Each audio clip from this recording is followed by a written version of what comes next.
Okay. All in a moment was surprised and seized, all in inconscient ecstasy, lain wrapped, or under imagination's colored lids, held up in a large mirror air of dream, broke forth in flame to recreate the world, and in that flame to new things she was born. A mystic tumult from her depths arose, hailed, smitten erect, like one who dreamed at ease. Life ran to gaze from every gate of sense, thoughts indistinct and glad in moon mist heavens, feelings as when a universe takes birth, swept through the turmoil of her bosom's space, Bosoms, yes.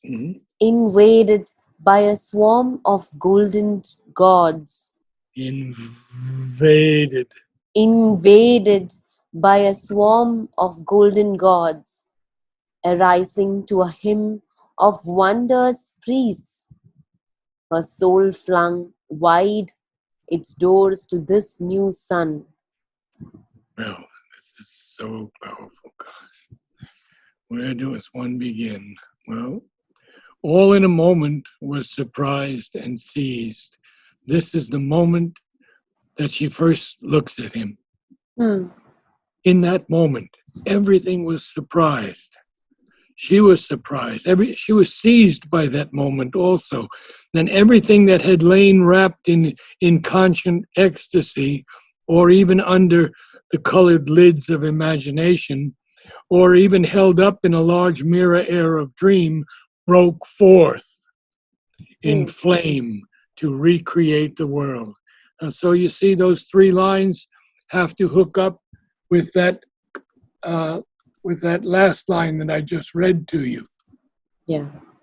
because that's the important thing Yeah. to understand the connections of these lines. Mm-hmm.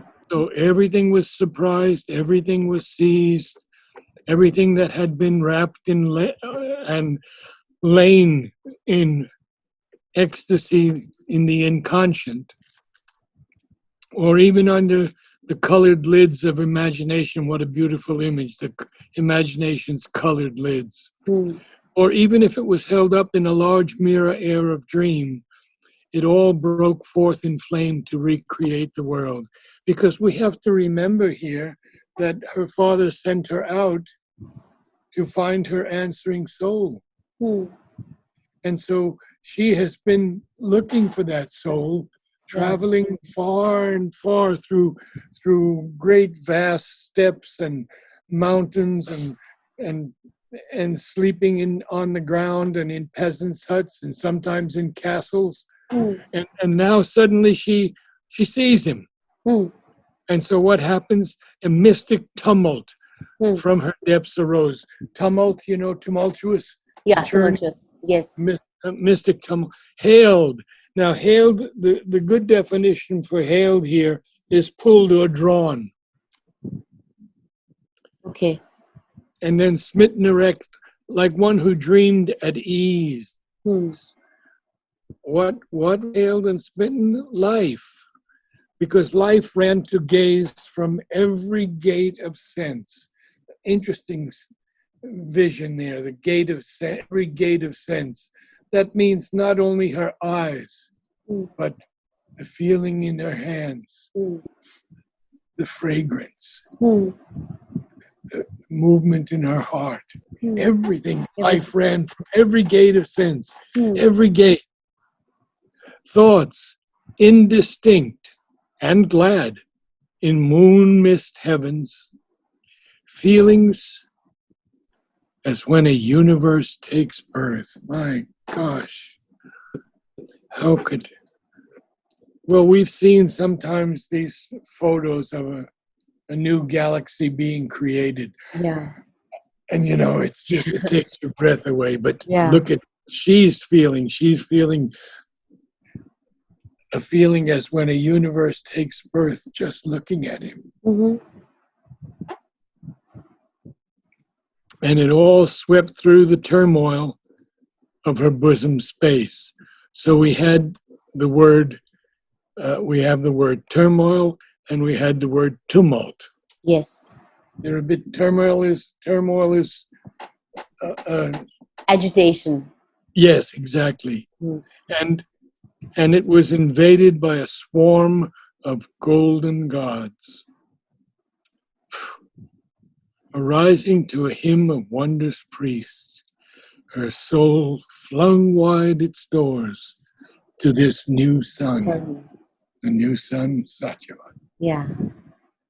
Sri Aurobindo has told us he was the soul, Hmm. soul of the man, Hmm. descended here into the ignorance. Hmm. And she has to bring him back from death with the full knowledge Hmm. of the future and the golden age coming. So now you can continue. Narad, how we often say that Savitri is the mother, and I've heard Ashwapati is the yoga. Ashwapati's yoga described here is the yoga of Sri Aurobindo. So here Sri Aurobindo represents himself as Ashwapati and also as Satyavan. Correct. Okay. Correct. Yes. When Sri Aurobindo was young and he was in college in England and school in England, he didn't know he was the avatar. Okay. So there's Satyavan, see? Okay. Because even the greatest souls, when they descend into the human form, forget Hmm. a lot of where they came, and it has to come back to them, that realization. Yeah. So, yes, Ashwapati is the lord of the horse, the lord of tapasya and yoga, and Satyavan is the soul. So yes, you're correct. Very good insight by you.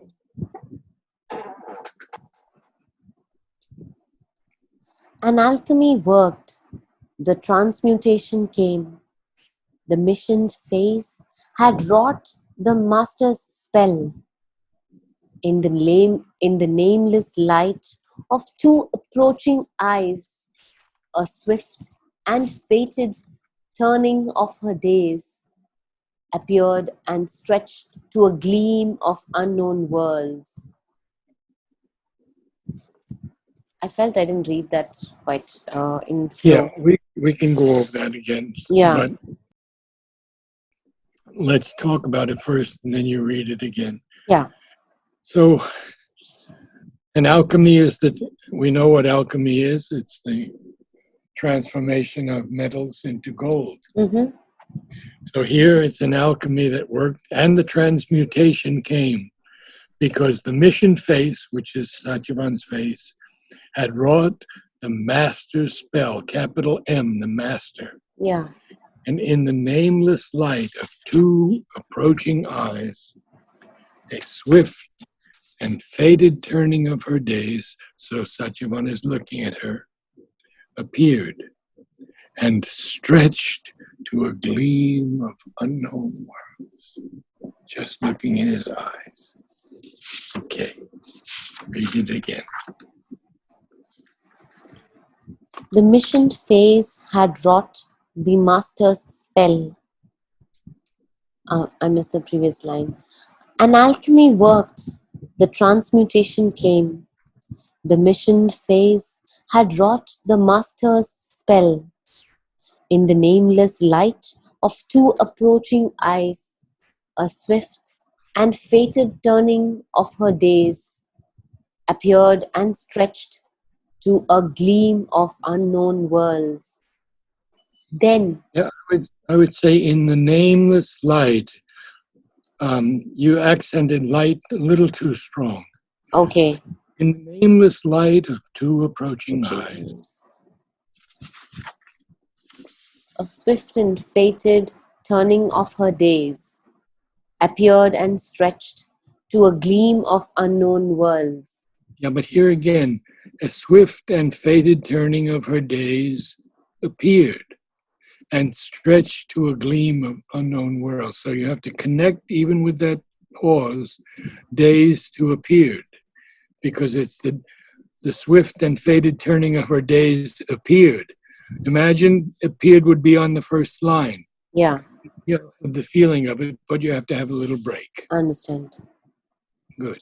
A swift and fated turning of her days appeared. No, you And drop days again. okay, Days. No, you can't drop it. It has to continue into appeared. a swift and fated turning of her days appeared and stretched to a gleam of unknown worlds. Excellent. Then, trembling with the mystic shock, her heart moved in her breast and cried out like a bird who hears his mate upon a neighboring bough. Bough. Bough. Okay. The boughs, the branches of the trees. Huh? Hmm. So he gives us this beautiful, beautiful image of her heart trembling with this mystic shock. Hmm. And actually, it's so beautiful because it cries out, the heart cries out like a bird who hears his mate upon a neighboring branch, Hmm. so that he's crying out to her. Now, what happened? Hooves trembling fast, wheels largely stumbling ceased. The chariot stood like an arrested wind, and Satyavan looked out from his soul's doors and felt the enchantment of her liquid voice fills his youth's purple ambience and endured the haunting miracle of a perfect face. So actually, you see, she's not standing yet in that open field. Hmm. She's in her chariot. Hmm. And so as she sees him, that the hooves of the horses were trampling fast. Yeah. Then the wheels largely stumbling, almost like coming to an abrupt halt, Hmm. because she has to hold the horses back. She has seen him. Yeah. And the chariot stood like an arrested wind. Arrested is stopped. Yeah. Arrested means Come to a stopped. halt. Yeah. Came to a halt. And then Satyavan looks out from his soul stores, and he felt the enchantment of her liquid voice that filled his youth's purple ambience.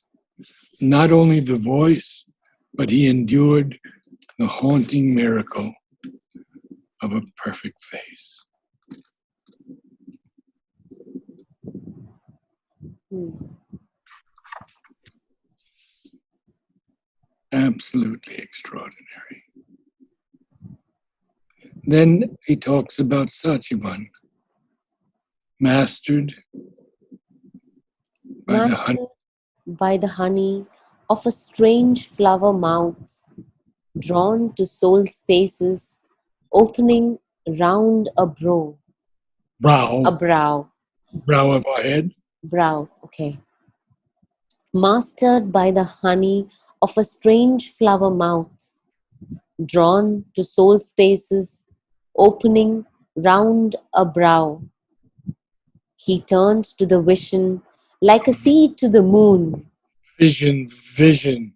He turned to the vision like a sea to the moon, and suffered a dream of beauty and of change, discovered the aureole round a mortal's head, adored a new divinity in things.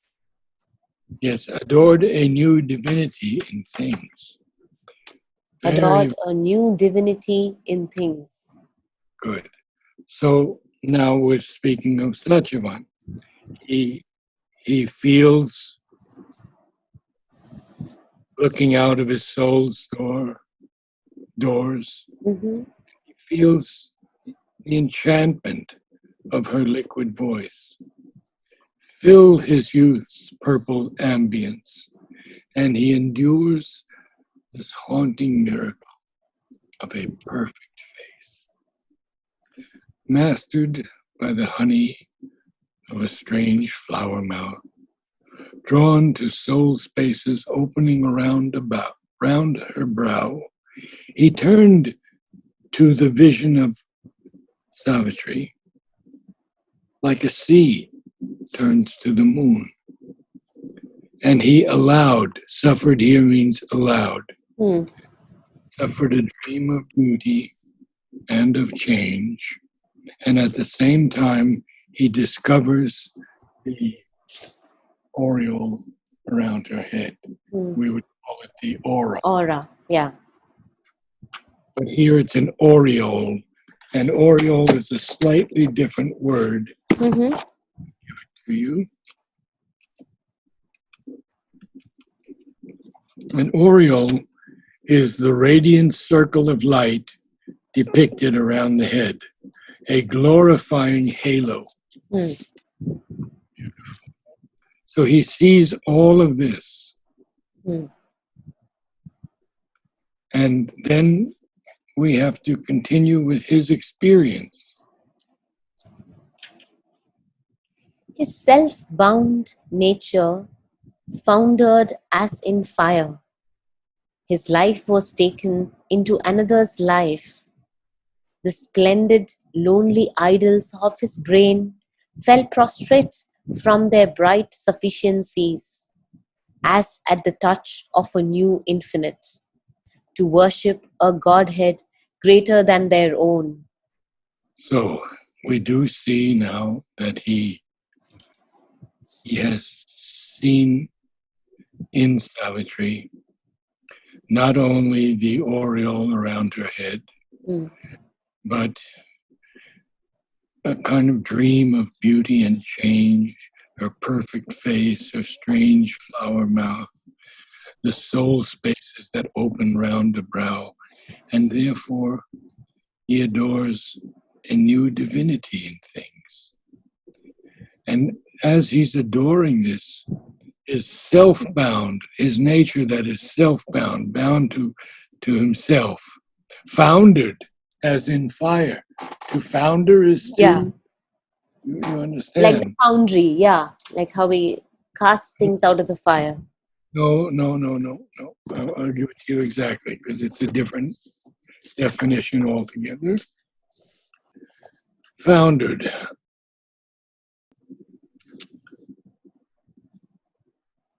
Fell or sunk down, collapsed. Oh, okay. Second one is failed utterly. So anyway, fell or sunk down, collapsed. So his self-bound nature collapsed as in fire, fell down as in fire, because she's too perfect. And there's a semicolon there to tell us that this continues, because his life is then taken into another's life. I have felt this with my wife, Mary Helen.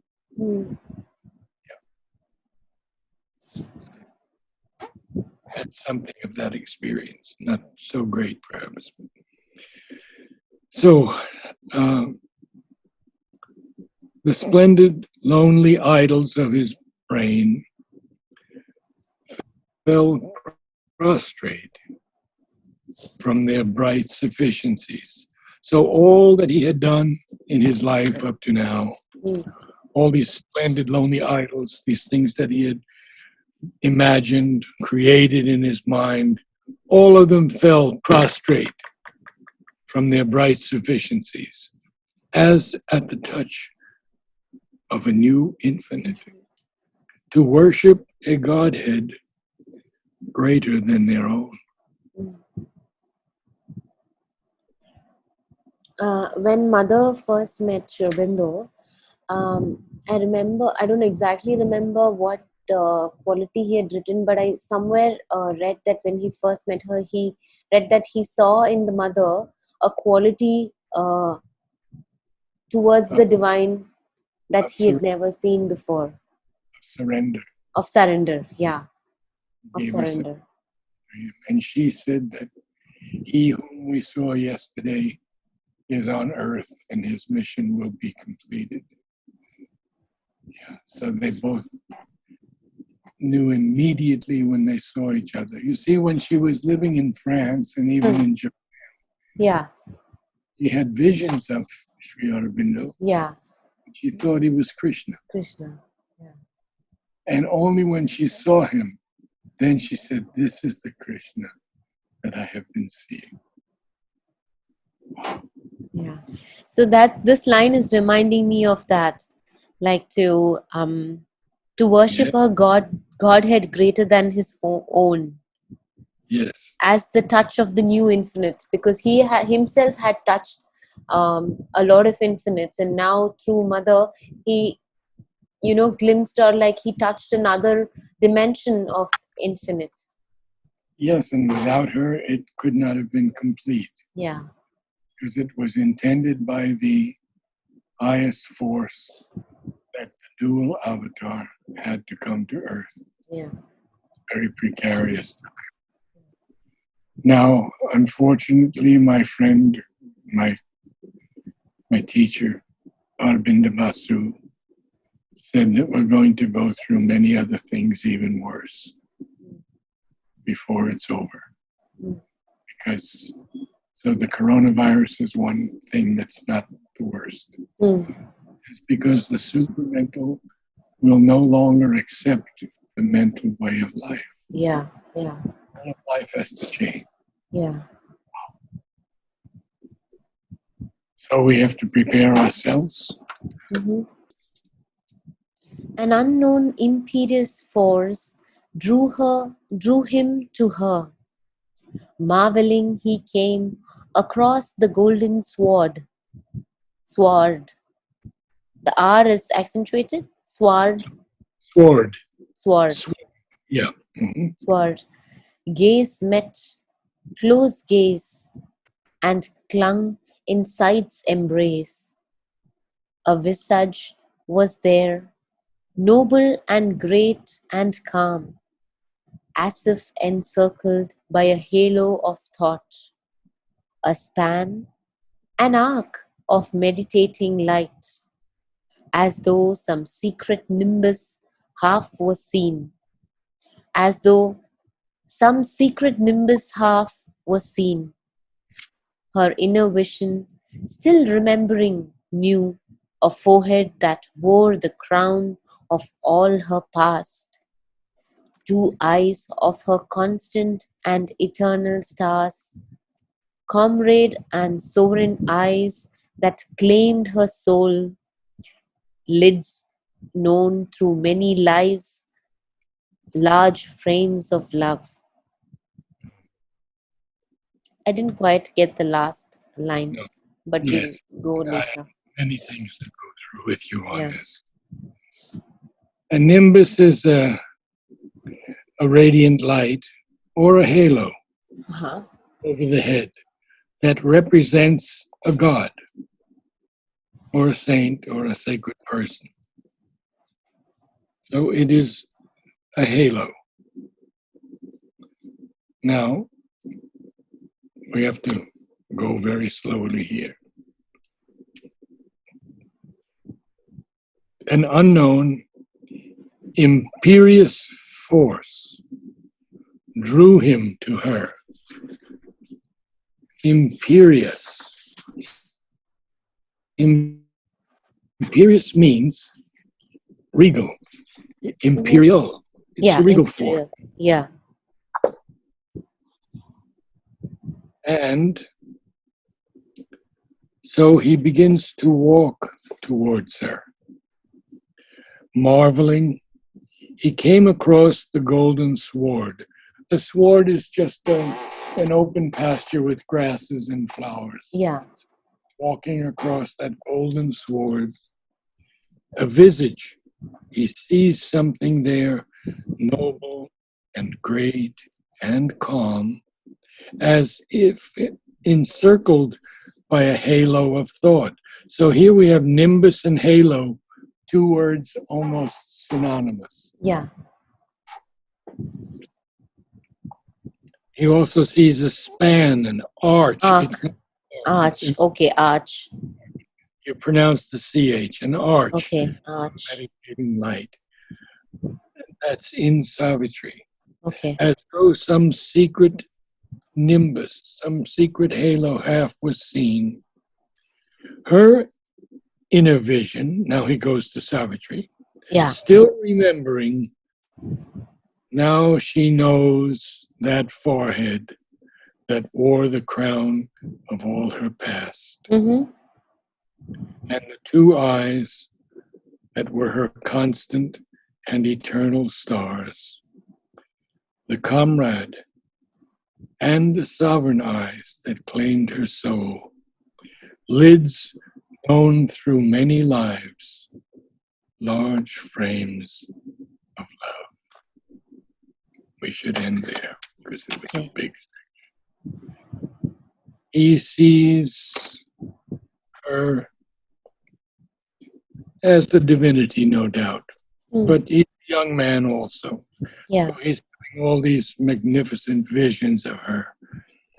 And her inner vision, still remembering, she looks back into herself and she knows that forehead that wore the crown of all her past, and those two eyes that were her constant and eternal stars. They were comrade and sovereign eyes that claimed her soul, lids, eyelids known through many lives, large frames of love, frames. Her eyes were large frames of love. So when they asked Sri Aurobindo, where were you before in this evolution? And they would pepper him with all kinds of questions. Were you Shakespeare? No, too strong for me. Were you this? Were you that? Two things he would not answer. Were you Leonardo da Vinci? And Mother said he was. Mm-hmm. And were you Alexander the Great? And he remained silent on those two. And then they said, what were you doing then? He said, carrying on the evolution. Yeah. Even before me,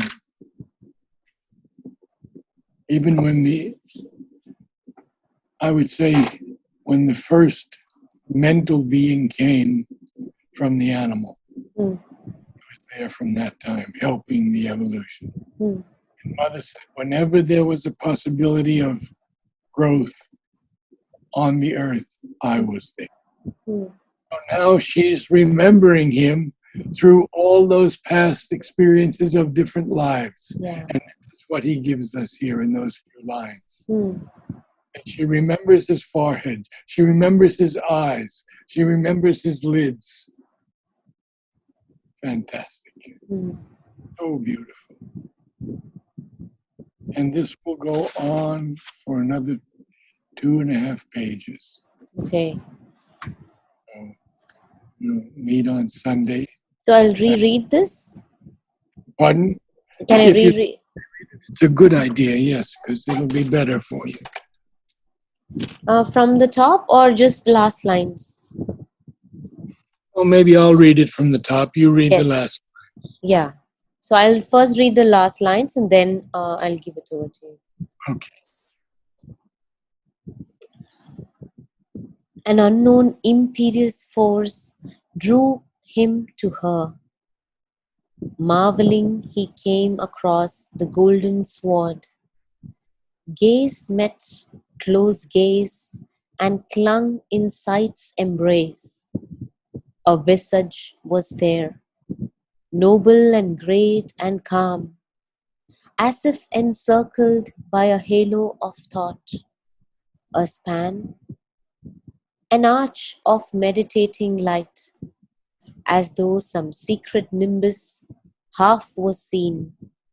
Her inner vision, still remembering, knew a forehead that wore the crown of all her past, two eyes, her constant and eternal stars, comrade and sovereign, eyes that claimed her soul, lids known through many lives, large frames of love. Almost perfect. I would just say sovereign. Sovereign, sovereign, Not sovereign, but sovereign. sovereign. Okay, You read sovereign. it beautifully. I don't have to read it again. You read it very beautifully. Okay. Okay. We meet on Sunday. Okay, we meet on Sunday. Thank you so much, Narad. I wish you a very beautiful year ahead. Happy birthday once again. And Mother is always with you, and I access her so much through you. And thanks for this blessing of opening this for me. Thank you.